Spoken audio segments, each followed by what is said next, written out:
Shane and David go on a picnic for the very first time with Fido the fly.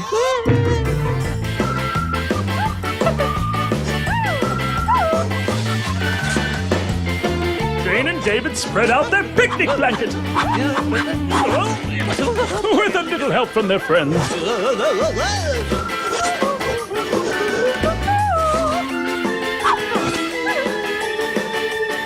David and Shane take the scrumptious sandwiches out of the picnic basket. Don't forget Fido's basket. Fido! It's a feast fit for a fly.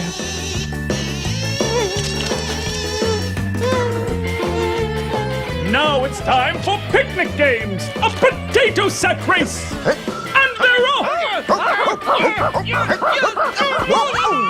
Oops! Look who's taking the lead! And we have a winner! Now for a lively game of catch. Ready, Puppet? Sure am. Toss me, toss me! With a very lively ball!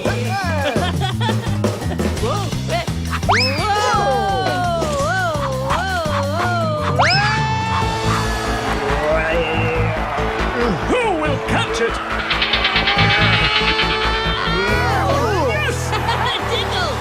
And let's not forget that all-time picnic favorite, Kite Fly.